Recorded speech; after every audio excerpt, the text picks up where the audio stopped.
Hello and welcome to another edition of Bible Topics. I'm Regan King and I'm joined this evening by my good friend and co-host for this evening, Graham Nicholls. Graham, good evening.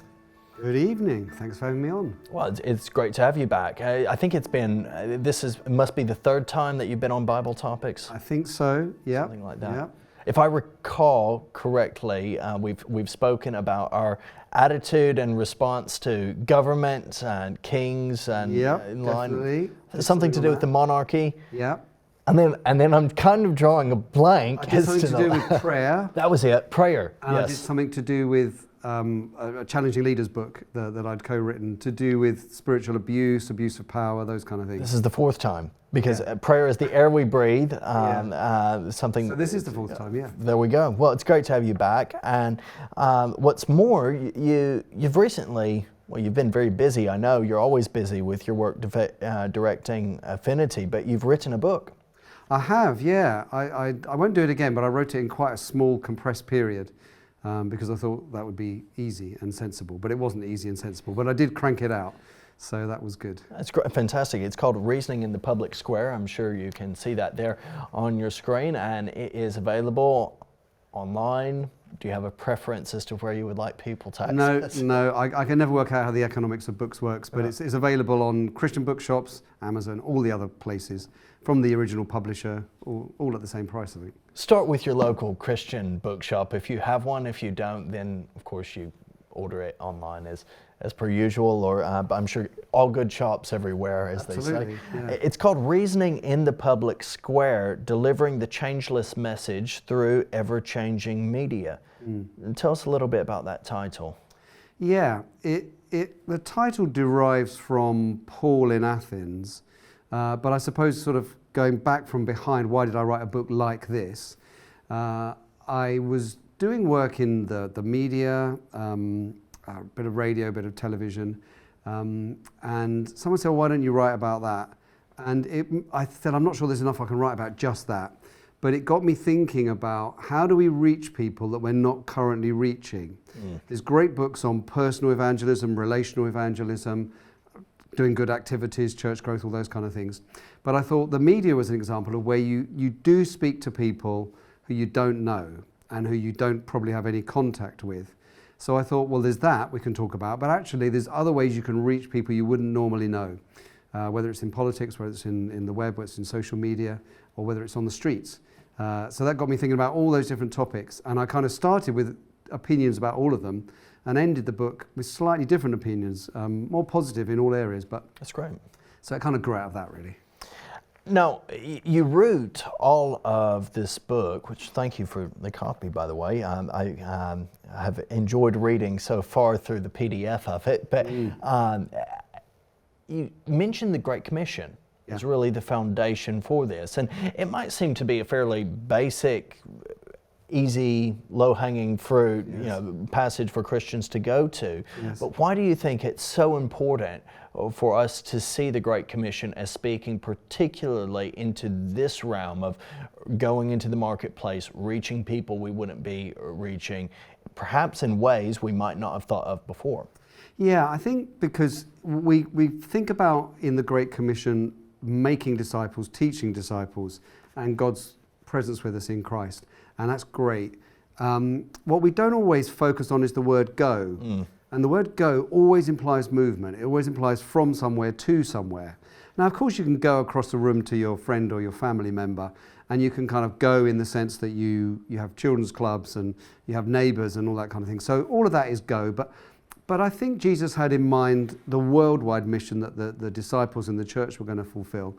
So I think it implies a bit more of a push than we sometimes do, a bit more of a moving out. And so I started to think, well, what would go mean if it was go somewhere you're not currently connected with? So that was why the Great Commission was a starting point. It's not to at all look down on all the other things. I love relational evangelism and evangelistic courses and kids work and all those things. It was more, could we just stretch a bit further? I think that stretch is very important. And if I could read just an extract from the introduction to your book, you say in Matthew 28, when the risen Jesus was on his way back to the Father, he declared to his disciples that he has all authority in heaven and on earth. That's verse 18. No one and nothing can stand in his way. He rules everywhere. He also promised that he would be always with them, wherever they are. Whatever day of the week it is, whoever they are talking to, he will be right there with them. Then with that encouraging backdrop of the power and promise of Jesus, he says, that word that you just said is so important, go and make disciples and teach them. This command was not just for the original apostles and for the church, but for the church, all of us who have followed in their footsteps down the centuries. And then I think this really is the crux of what you've given as your reason. My passion in writing this book is that there are people we need to reach with the good news that we will never reach through our current family, work, and community connections. So you're saying we need to be stretching beyond our current relationships, our current atmosphere and zone of comfort perhaps, and there are particular people out there who in one way are waiting to be reached. What kind of people are those? Well, they're people who don't know Jesus, but they're people who we don't necessarily run into because they're not connected with church. So I'm not sure there's one kind of people, but it's basically people who don't know Jesus. It's about half the population who don't know Jesus, but more than that, they don't know a Christian, so they don't know the message of Jesus. So there will be people who do have church connections, but there will be a lot of people who don't. And I give the example in the book of kind of walking down the street in Haywards Heath where I live in Sussex. And I do know a lot of people. I've been a pastor there for a long time. So there's lots of families I know, and it's wonderful. They're not Christians, but they at least know who I am and where the church is and so forth. But there are loads who don't. And it's how can we make a connection with those? So it's really the category of people that aren't connected to a church, which may be old, may be young, and there may be different routes into them. I appeared on Good Morning Britain a little while ago. And it was amazing how it broke through to people who don't know anything about our church and who just somehow it connected with them. Even some in Haywards Heath who said, "Oh, I saw you on television," something like that. And so I'm not saying everyone has to be on Good Morning Britain, but there are people who you connect with who you wouldn't normally connect with. That's great. It's fantastic. And God uses that. I mean, you even in your book speak about how you were engaged in dialogue with one of your first ever interview. You say on national radio was for BBC Radio 4, and you were debating Alice Roberts, who was a patron for Humanist UK. Yep. Now, look, it's not amusing if you're in the thick of that at the time. I do know that, but you got quite a lot of hate. Yes. A lot of pushback. Yes. Which is interesting because the basis of it was not so much dealing with your argument and its substance, but was you're not important, you don't have a say. Why on earth are you doing this interview? Because look at your Twitter following. You have a few hundred at the time. You had a few hundred on Twitter, as opposed to this lady's 395,000 followers. Yes. You know, it was kind of presented as you're not worthy to untie the sandals sort of thing. Yeah. But what's interesting about this, I always think evil overplays its hand, Graham. People were actually drawing so much more attention to this interview, yes, and to the important ministry and work that you're involved in individually as a pastor and with Affinity, yeah, than would probably have happened had you not gotten that pushback. Absolutely. It's the weird way social media works. Because she has so many followers, people critiquing me and linking her in meant I suddenly had loads of people following who had a kind of an interest. Some following, some just deriding me, but it was still good. And also, it was a kind of a sad reflection on where does credibility come from? Does it really come from Twitter followers and so on? And the substance of the argument, which was to do with the basis of morality, no one really engaged with that. You know, where does morality come from? But it was great to just have that exposure.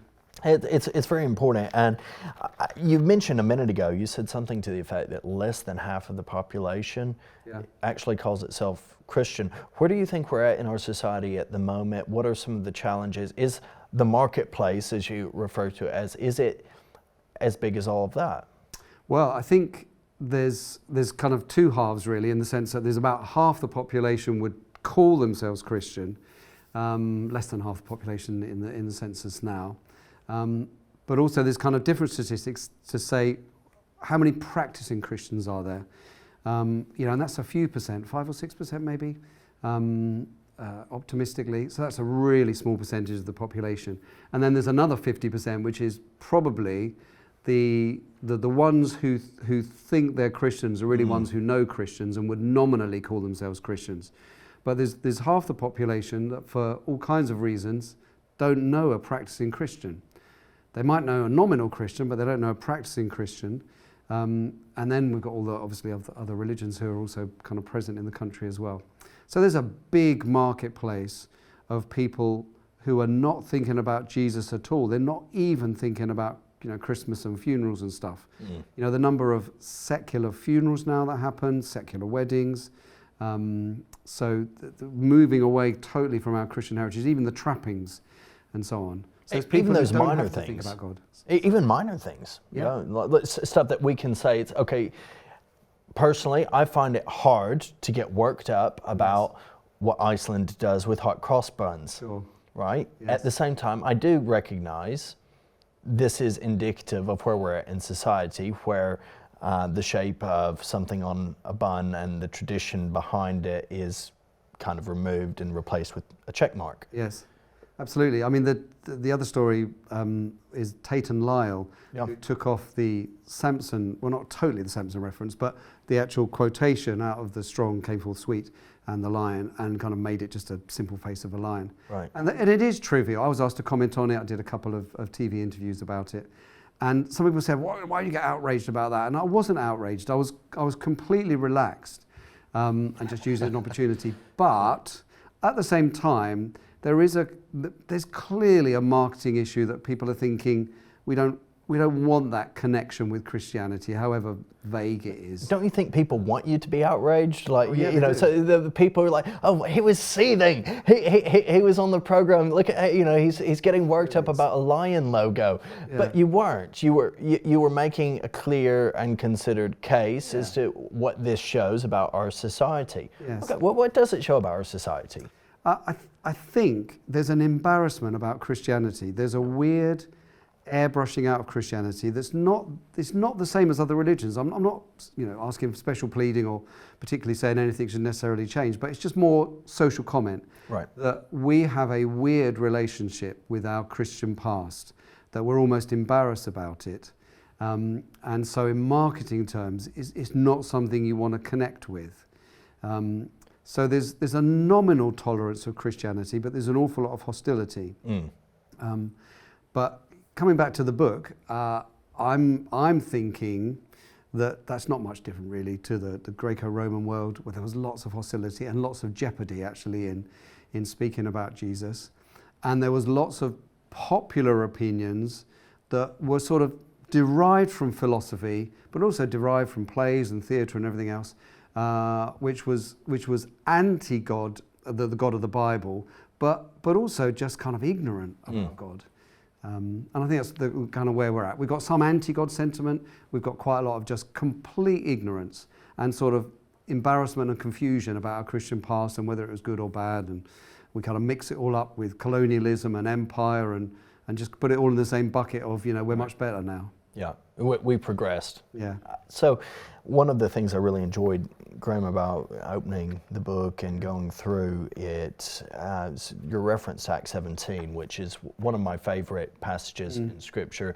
In fact, when I was reading it, I thought, this is fantastic. I'm just going through with two guys who were mentoring, discipling, and seeking to grow into some leadership roles.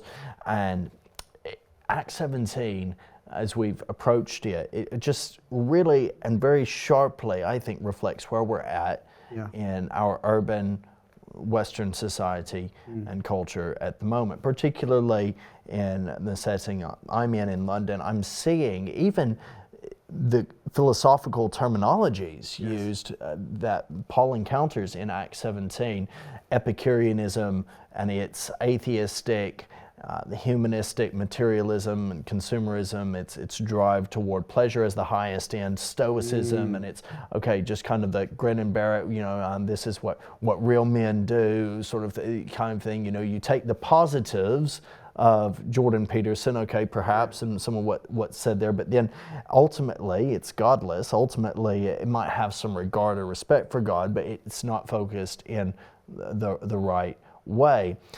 Walk us through how you see some of those philosophies that Paul was engaging with in Acts 17 impacting us today. Is it overt? Is it subliminal? Is it something that we are finding ourselves really engaging with? Yeah, that's a great question.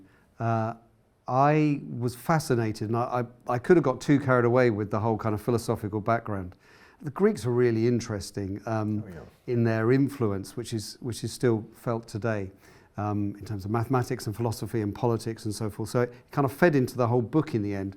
Lots of chapters of the books kind of flow out of that. But I think what interested me was, of course, the sermon's what people tend to focus on. And it is a great sermon that Paul preaches, a wonderful outreach type of sermon, connects and so forth. But I didn't really want to focus on that because there's been a lot of comment on that. I wanted to focus on his reasoning in the marketplace. And I thought, well, in the marketplace of ideas and in popular culture, what might he have encountered? And so it's worth thinking about the philosophers, and he will address the philosophers later, the Epicureans, the Stoics, and there are all kinds of other philosophers. But a lot of stuff was actually derived from plays and just the idea of multiple gods. I mean, some of these philosophers weren't really into the massive number of deities and all the kind of fable stories about gods fighting each other to build the planet and all that kind of stuff. But popularly they were. But at the same time, their philosophies, whether it's a kind of pleasure-based philosophy, like you should have the least amount of pain and the most amount of pleasure, or a kind of do-good sort of philosophy, and that's kind of how you get to the higher thing. Sometimes spirit-body philosophies, that the spirit is good and the body is bad, and how you can mess around with morality if you split those apart. Right. They're all kind of feeding into it, but it's not as though I don't think the common people, as it were, went around thinking, oh, I'm a Stoic or I'm an Epicurean. That was what the philosophers did, but it fed into them sometimes through plays, just through discussions and so on. And why I think that's relevant to us, because we've got moralists now who think kind of morality is good. We've got ascetics of some sort who think, being fit or beauty or something is kind of how you find fulfillment, or love. We have got people who just want to kind of be strong, and what doesn't kill me makes me stronger, and it's all kind of derived from me. So it does feed into modern philosophies as well, I think. But again, people aren't walking around today thinking I'm a philosopher. They're just walking around thinking I have a life principle. Either I love my family, or I do good to everyone, or I just look after myself. Or I've been through lots of experiences and they've made me stronger. Or I just want to get by and have as least amount of pain as possible, and I want to die with dignity without any pain. So it's all feeding through. Do people spend a reasonable amount of time thinking about their own personal worldview? Yeah, it's a really good question. I think I mentioned in the book about walking the dog and saying, I know these people and I could talk to them. If I said, what's your worldview, they probably wouldn't say I've got one. They'd say, what a weird question that is. What even is that terminology? It's not really, is that engaging in the marketplace? Not really, no. But if you find questions, not even to say what's important to you, but if you find questions that push towards what's important to you, you suddenly discover they have a worldview. My family is the most important thing to me. I think society's going down the tubes. I believe in this political philosophy. I believe we should look after each other. I believe love is the answer. Or even more selfish ones that might not always be expressed, but I just need to look after myself. I work in order to have pleasure at the weekend and to better spend my money and just have fun. These are all philosophies. They're all worldviews that we want to kind of engage with. Your whole premise is reasoning in the public square, engaging those worldviews. Yeah. the implication is that you've seen something maybe that is deficient in our understanding of engaging these worldviews, or that perhaps there are areas in which we can improve in our engagement. On the grounds of that example that we see there in Acts 17, what is it that you have discerned in that regard, and why write as you've written? I think in terms of approach, I think Paul is exemplary in that he goes to the religious people, to the synagogue, and then he goes to the public square, and it says he reasoned every day. He will go on through that reasoning to get an opportunity with the philosophers. And it's important to realize that it was because of that he gets the opportunity with the philosophers. But the bit I'm more focusing on is the public square part. So just the fact that he goes, and you think about this, he's going every day, it says, reasoning with them. And I can't imagine there's just like one conversation he has. You know, it must be that he's talking to lots of people in lots of different ways, but it's the fact that he's there and he's engaging. He does more than just going to the synagogue. Which is his comfort zone, presumably. Yeah, and he does more than the big stage event. He does the reasoning every day with people in the market. And I sort of speculate in the book a little bit, you know, did he gather a little crowd? Was it more like a street preach? Or did he just, you know, go to someone who's selling pears or something and just strike up a conversation? And I'd like to think he did all of those things. I should think he was capable of all those possible modes of speaking. So his approach was interesting. I think from his sermon in Athens, you get the idea that he would have been able to engage them philosophically in terms of worldview as well. So I'm kind of feeding that back in and just assuming, as he speaks in the marketplace, you know, he talks about the price of pears and he'll talk about how the weather's been or whatever people in Greek talk about, which is different to probably English, because the weather's probably not a thing. But hopefully, I think it's fairly consistent. I'm sure there is a cool spell, but yeah. So I imagine he'll do those things, but he'll also get into, you know, what are your hopes and dreams? You know, what do you think about gods or God? You know, what have you learned? How are you seeking to lead your family? What kind of, you know, what drives the motive? Have you heard of Jesus? You know, I'm going around talking about this guy Jesus because he's intervened in my life. Have you heard about him? What do you think about him? It's not your background, it's not your religion, but the interesting thing is, he's for everybody. It's not like a Jewish God thing. This is an everybody God thing. What do you think about that? Yeah. Now I'm putting words into his mouth, but I'm assuming from all of his engagement, both there and in his letters, that he's going to want to debate and he's going to press people to out their own philosophy and challenge it. I'll read just the passage from verse 16. While Paul was waiting for them at Athens, this is after going through some real trials on Thessalonica and Berea, his spirit was provoked within him as he saw that the city was full of idols. So, on this basis, he reasoned in the synagogue with the Jews and the devout persons, and in the marketplace every day with those who happened to be there. Yes. And it so happens that there are individuals who happen to be there. Yes. Some of the Epicurean and Stoic philosophers also conversed with him. Yeah. And some said quite dismissively and insultingly, "What does this babbler wish to say?" Others, seemingly confusing and conflating his message of Jesus and Anastase, Jesus and the resurrection. He seems to be a preacher of foreign divinities because he was preaching Jesus and the resurrection. And they took him and brought him to the Areopagus, saying, "May we know what this new teaching is that you are presenting? For you bring some strange things to our ears. We wish to know, therefore, what these things mean."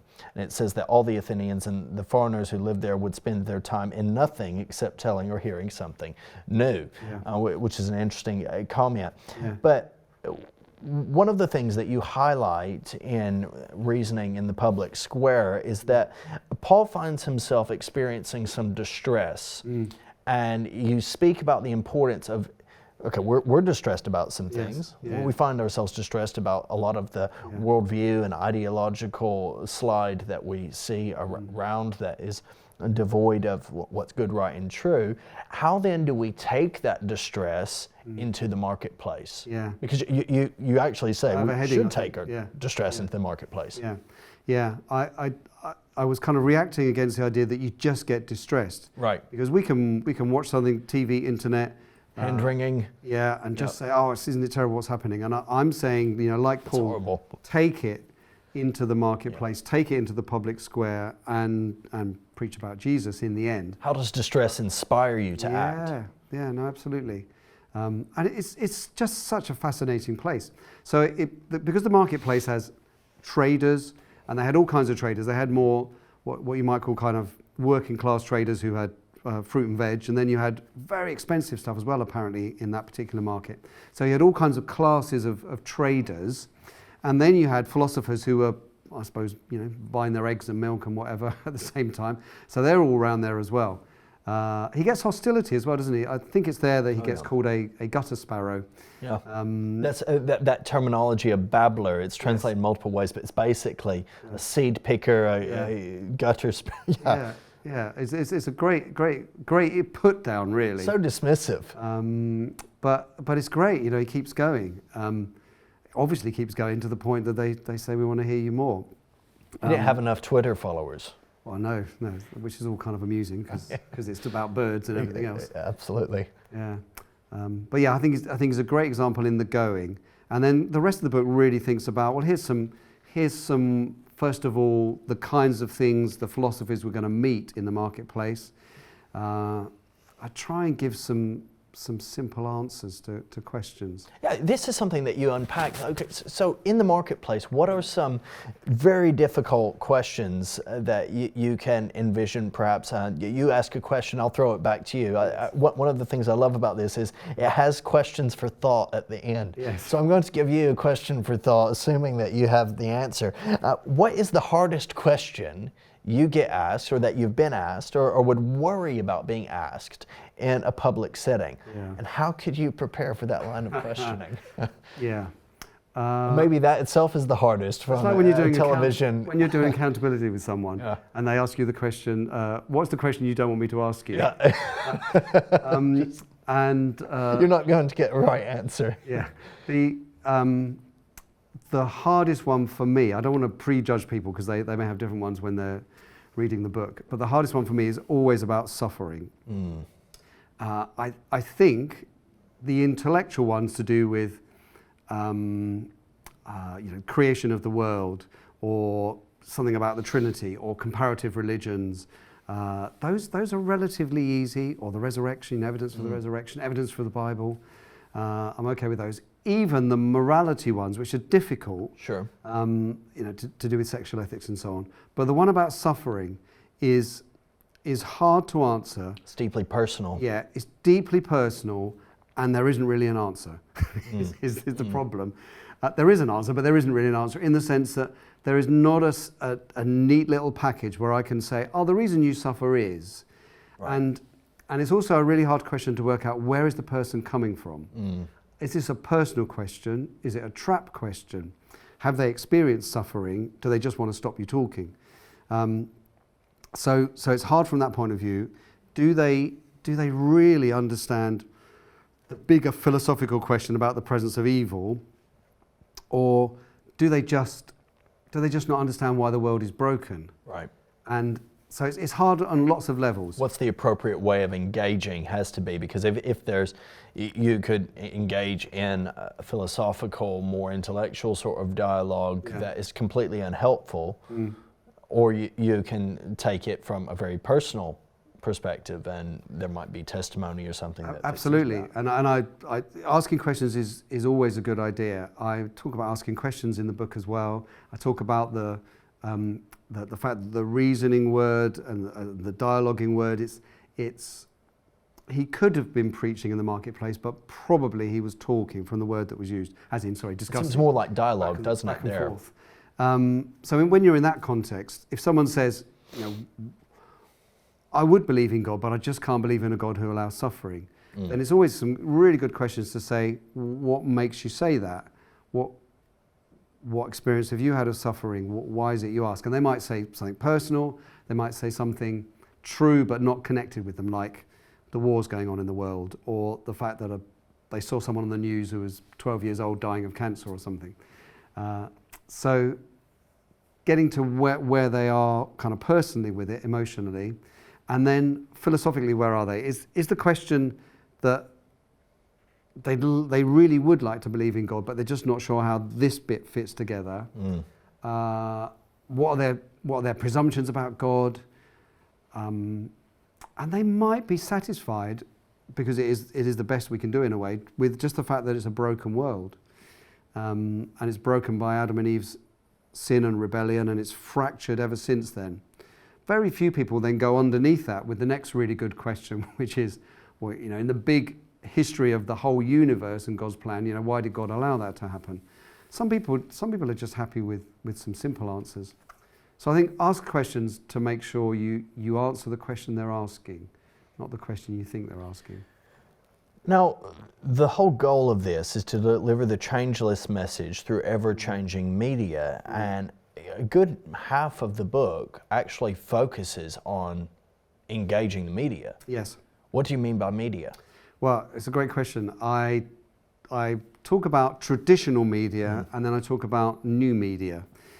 So traditional media would be radio, TV like this, and news media. And I think there's lots of opportunities for everyday Christians, as it were, not just one or two of us, to get into media opportunities. They may not be on national television, but there's loads of internet channels who are broadcasting and are looking for content. You've got local newspapers who've now mostly gone online, who are looking for opinion pieces and so on, and radio stations. I mean, I say there, if you have a little bit of capacity, just call up a call. There are so many phone-in programs on radio, and there's everyday people with all kinds of opinions on there. You know, why not throw your opinion in?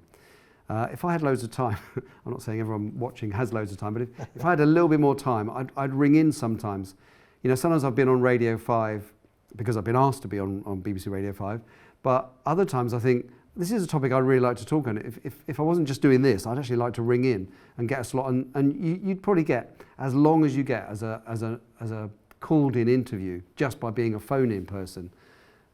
So those are all the traditional media, and I think there's lots of opportunities for Christians in those, more than we think, because it's a 24-hour news cycle and opinion cycle, and so there's lots of opportunities there. And then I also talk about new media, so I go through all the different social media channels there are and how many users are on there and so on, and talk a little bit about protocol and how we can use it. My basic assumption is, or conclusion is, Christians don't use social media very well evangelistically.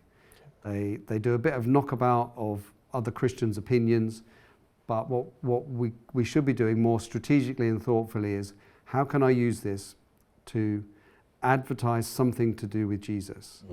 And to think, when I say strategically, just don't just kind of put a Bible verse there that everyone's just going to ignore, but something thoughtful, something engaging. And sometimes that's helpful to do it together as a church, to think, well, how do we have a social media profile that is actually attractive, and that actually engages in our particular marketplace. And I think there's loads of opportunities there as well, which I'm trying to encourage people into. Now, I've occasionally, I'm sure you've come across this, Graham, probably even as director of Affinity alongside, you're a pastor as well. Yeah. And there's this idea that's out there that, well, that's your main focus, okay? Affinity is grouping together, fellowship, essentially, of gospel charities, churches, and individuals working together for God's glory. And, you have a range of events and whatnot that you're responsible for, all sorts of things that could keep you busy with that, I'm sure. In addition to pastoring, well, Graham, you comment on a lot of stuff. Like, do you have to give a view on everything? And this is what I hear some people say, well, I'm a pastor, I don't need to give a view on that, or I'm a pastor, I'm not going to review that, or I'm involved in gospel ministry, that's my priority, so I'm not going to speak to that. Is that a helpful mentality? Is it something that we could do with thinking outside of a little bit? I think you've got two extremes. I Yep. don't think you should comment on everything. I think there's an arrogance amongst people like me sometimes who think, I've got to give an opinion. There's a national news story, the royal family are ill, or even the hot cross bun one, where you think, I have to give an opinion. Everyone's waiting, the world is waiting for my opinion. There's an arrogance in that, that you have to give an opinion on everything. But I think there's another extreme at the other end, which is, I have an opinion on nothing. I have no opinions derived from my faith in Christ and my studying of the scriptures. I can provide leadership on absolutely nothing. And I think any pastor should have some opinions on some things. It's a different point to the book actually, but when you're preaching and when you're chatting with your congregation, they're reading the news. They're worrying about wars going across the world, about kind of moral failures, about politics. And so you can speak into those topics with a Christian view. And some of the kind of lighter stories that are happening, you can speak into those as well. And so that's with your own congregation. And I think there's nothing wrong and there's everything good in occasionally just giving an opinion on that to a bigger stage, on some story that you think is of public interest, that people will know about. It could be a sporting story, it could be a politic kind of story, it could be a recent survey that's happened about happiness, how long people are living, or about people's attitudes towards some kind of social issue. There's loads of stuff around all the time that gets into the press, which it's worth speaking into. And what you're seeking to do is give a Christian worldview, but it's not because you think your opinion is really important. It's because you're trying to provoke an interest in people. The reason I've been on the media a little bit is that I hope that God may actually save someone through me explaining the gospel, just getting an opportunity to say something. But I'm also trying to model it for Christians to think, this is how I could have a conversation either in a phone-in or in some other kind of media opportunity that's maybe a little bit smaller scale. But it's also, this is how I can have a conversation with people in my public square. It gives you an open door, surely, even in your own local community. If someone sees you on Good Morning Britain or something like that. Yeah, and there's the third reason, which is, and you can tell me whether this is true or not, but you're trying to show that Christians are not weirdos. Right. And so it's not so much about what you say brilliantly. So if you're a Christian, forget about being on national media or something, but if you're a Christian in the marketplace talking to someone who doesn't know a Christian, and now they know a Christian because they know you, and they think, this is a person who has many similar touch points with me. They live in the same town or they live in the same country, and they've got the same worries and concerns and so forth. So that they're not weird, they're not that stereotypical, either comic kind of Christian, or my idea of a fundamentalist who is this kind of fierce, hateful character.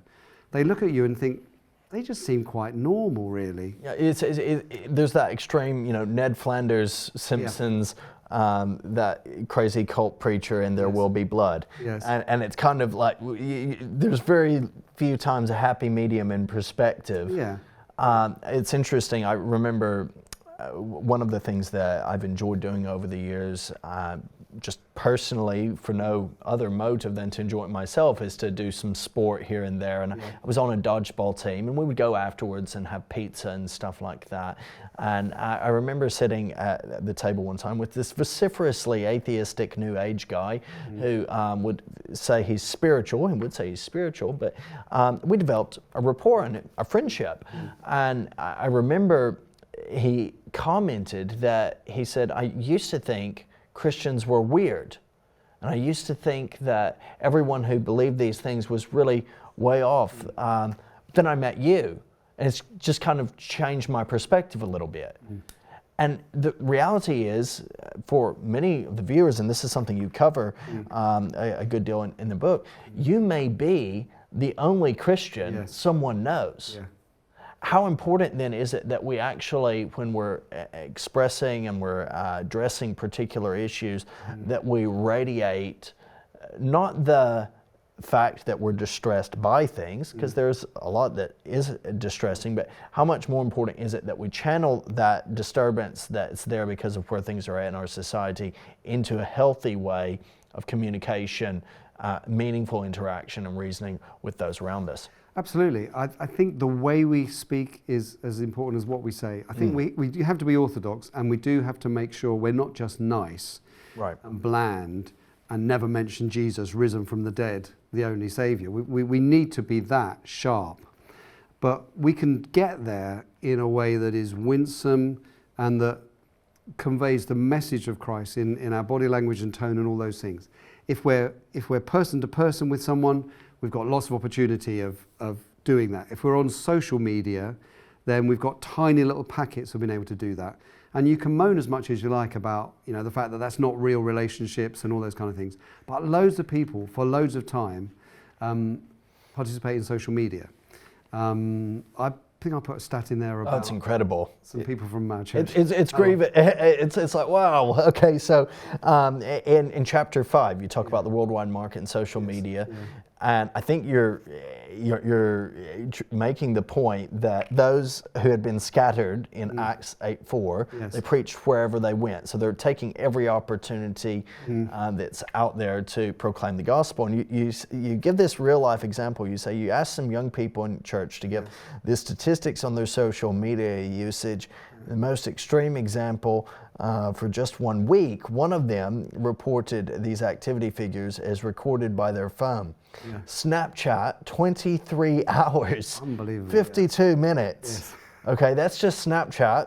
Wait for it. TikTok, 21 hours and 3 minutes. This is the same individual, the same week, 2 different apps. Viewing figures not simultaneous. These are basically 2 whole days in 1 week. Absolutely. And he kind of sheepishly showed me this, but was very honest, and I'm very grateful for that because it helped put something in the book. That's accountability. That's yeah, and he said, great. Oh, it was a half-term week, okay. So I said, okay. All right, okay. But that still wasn't okay. But even if it's less than that, and think about someone who's not a believer. So this was a believer who was talking to me, and so on. People are deriving a lot of their worldview. They're deriving news from social media, and they're deriving opinions of Christians. And just as by the way, if you're seeking to disciple young people in your church, you have maybe 1 hour, 2 hours with them a week. Snapchat has 25 hours with them a week. So you've got to think. God is good and God is strong, and it'll be okay. But you are fighting a bit of an uphill battle with the other media that they're absorbing. How can you enter into that media, though, Graham? Yeah, I don't have the perfect answer, but I just think we should. And my observation is that Christians are okay at arguing with each other about theological points or points of practice on social media. They're not very good at engaging people who are not Christians. But obviously, loads of people are good at engaging people who are not Christians. Why is these guys spending 25 hours or whatever on TikTok? It's not all just kind of sexually explicit stuff or kind of tease stuff that gets them in. There's a whole way of producing content which just draws people in little kind of short, video shorts. Life hacks, educational stuff is out there as well. All kinds of stuff. Yeah. So it's not that we have to become sort of crass and ridiculous, but it's be inventive. And there are a few people. Speak Life would be one organisation that does that well, but there's very few who do it. Churches do an okay job, but normally they just put a little screen of their latest poster, and we do that as well. Say, come to our Easter services or come to our Christmas services and stuff, and you just put that kind of poster up. It doesn't take much more effort to have somebody just speaking. Right. Just walk around with your phone for 30 seconds to a minute and just say, why should someone come to your next guest service? And just do you think we overthink it? Around. Are we overthinking it? Yeah. Is that why? Because that's super simple. Yeah. And frankly, Graham, you look at some of the TikTok videos and stuff. Yeah. It's not like it's high value production stuff. No, it's just that it's personalized. That's the kind of genius of it, which is some of it is false because you're putting across a false personality, but some of it is interesting because it's not static. It's just a bit of movement. I've recorded some videos just walking around in my garden, but not because my garden's interesting. It's just, and it's real shaky camera stuff, because you just got a selfie stick and you're just walking around, saying, I think we did a guest service on religions, and it had to be under a minute. Why should you come to this guest service? That got engagement more than a poster that says guest service coming up, here's the date. And everyone just flicks by that. The video they'll watch for 15 seconds. If in that 10 to 15 seconds there's a little bit of interest, they might just watch on a little bit more. Even if it's just to say, well, this guy's a bit goofy, or wow, what's that behind him? He has this weird kind of plant or something. There's all kinds of reasons people will watch, and you're not deceiving anyone. You're just trying to embody real life. So, and I haven't got all the answers. I mean, I can get enthusiastic about a few things, but there's loads of much more clever people out there. And all I'm saying in the book really is, use social media and use it well. Use traditional media and use that well. And then I talk about politics a little bit as well. I think it's actually quite a unique book in that it's engaging in that particular way, that's covering media, it's covering what to post, what not to post, how to post things. This is stuff that I do think you can look at and see on Facebook and Instagram and various other outlets. You mentioned Snapchat and TikTok. There are open doors. Would you say that this is the marketplace for us? It's definitely a significant slice of the marketplace if you look at the statistics of people who are on those social media channels. And it's not even one demographic. It's not just young people. There are, and it's a bit stereotypical to say, it's only young people on TikTok and it's kind of middle-aged on Instagram and it's old people on Facebook or whatever. That's not true either, because there's lots of people on lots of the channels. But either way, across all the different social media channels, there are a lot of age groups. There's not one age group. So why wouldn't you? There are people who are isolated in their homes who are old, who are on social media and doing quite well and engaging. Oh yes. And you want to reach them. There's the people those teenagers age who are on Snapchat and TikTok. Why wouldn't you try and reach them somehow? And so it's a great opportunity, and one that's not being used that well. Paul in Athens engages in a particular way. We read up to that point where he's brought to this place, the Areopagus, and it says all the Athenians and foreigners who lived there would spend their time in nothing except telling or hearing something new. And it's not always that something is new that we're seeing on social media as such, but there's constant engagement. There's this 24/7 news cycle, and news, part of news, isn't it? So there's always something that's updating, a theory, an idea, even if it's going to the past to some degree and unearthing stuff. This is so common. How does Paul engage in his message? What are some unique highlight points of Paul's engagement that we can learn from? I think he connects with their philosophy, but he connects with their life experience. Just coming back to the kind of social media and other channels, there's a lot of morality around in those channels and philosophies. And young people particularly are interested in the environment and in identity, and have a sense of kind of catastrophe sort of ongoing. So I think what Paul does, as a great example, is says what are you interested in, you philosophers? I see that you're very religious. And because you're not really sure, you've got this idol to an unknown God, and I'm going to reveal this God to you. And he talks mainly about creation and then works his way to Christ. God's sovereignty over creation and his sovereignty over where you live and all those kind of things. So he's kind of grounding in their experience and saying who you are and where you are, and the crops that you eat and the life that you live are all derived from this God. But then he says this is not kind of an abstract philosophical idea like all the other guys are telling you. This God has appeared as a man, Jesus Christ, and he's proved that this is the one that you need to follow by raising him from the dead. So he moves in a way from the natural to the supernatural.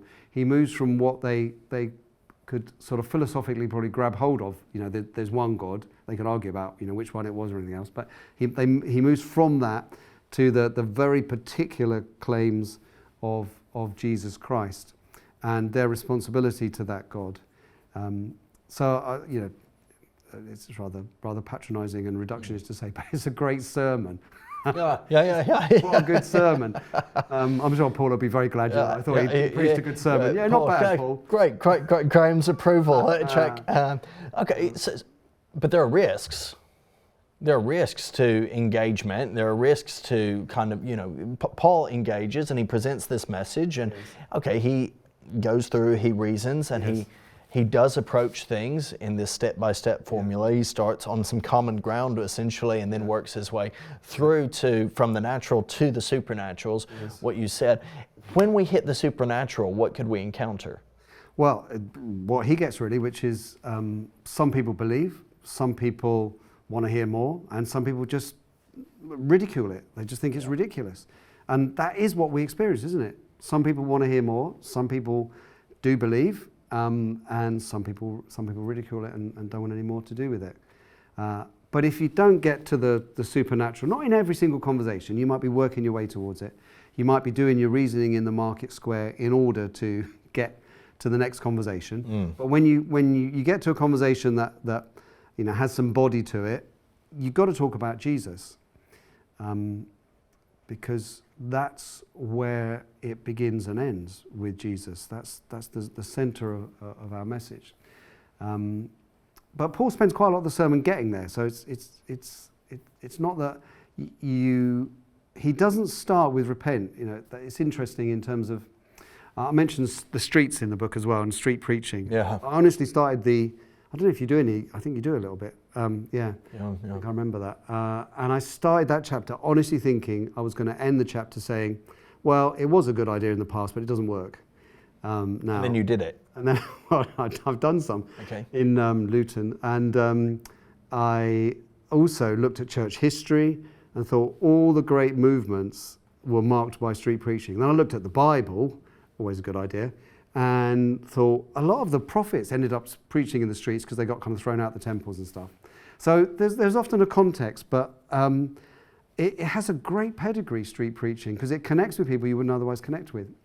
And I have a friend who street preaches in Derby, and he says, I reach more young people. There's people who come out from college, they want to go and get a sandwich or whatever at lunchtime, and if you're in the the square of the shopping mall there, people just come up and engage with you.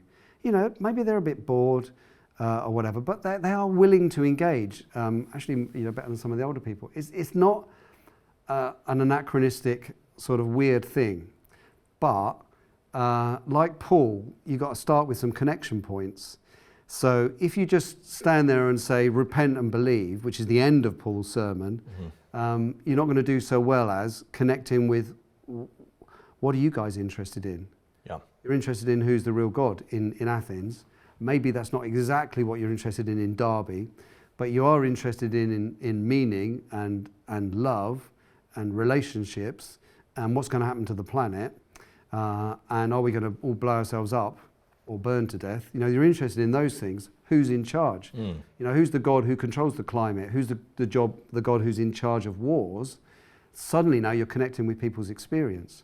We did something a few years ago and I picked it up periodically, but the first time it really stood out as impactful and effective, and it's why we continued to some degree, where we had a table and some post-it notes, and a simple drawing, a bit of art. You mentioned some art and the place and importance it can have. And we simply asked the question, what are you afraid of? And so we had this picture, it was actually of a clown, quite a simplistic, minimalistic drawing, but incidentally, a lot of people are terrified of clowns. And so we engaged people, ask, what are you afraid of? And people would come and they would write their answer on the post-it notes, and we had this table filled, plastered really, with all sorts of fears and worries and concerns and anxieties. Anxiety is such a big thing that people are experiencing, a lot of fear out there, but we engaged on that basis and saw how we were able to then take some of those conversations and really bring them to a place back to Jesus who rids us of all fears. Now, Graham, We're down to the last 2 minutes of the program. We could have a part 2. We could go on. Maybe sometime we will. But what are some closing admonitions that you could give? Some closing points that you would like our viewers to consider in regard to this? Yeah, well, obviously it'd be great if they looked at the book. Yeah. But if you haven't got time to do that, just go somewhere. Oh, you have time, guys. Reasoning in the Public Square, delivering the changeless message through ever-changing media. Yeah. Please pick a copy up. But my heart is to reach people you're not currently reaching, Yep. and to go with the gospel somewhere, and to not be ashamed of the gospel, but also don't underestimate your own skills under God. That under God you can be a witness. It's really in His might and in His strength that we stand. It's in the power of His Spirit. And so I like what you say there. Prepare, but don't over-prepare. Absolutely. Carry on normal conversations. If someone asks you a question, let me find my notes. Let me find, I think if we're staying in God's Word, He'll give us the answers. And He does promise that when we stand in front of those who would oppose us, He'll give us the answers, He'll lead us, and He'll guide us. Be with us till the end. Thank you so much, Graham, for joining. Viewers, please pick up a copy of Graham's latest book. I pray that this has encouraged you to go out there and to engage the public square. Join us again next time for another edition of Bible Topics. Until then, God bless you, keep you, and make His face to shine upon you, now and evermore.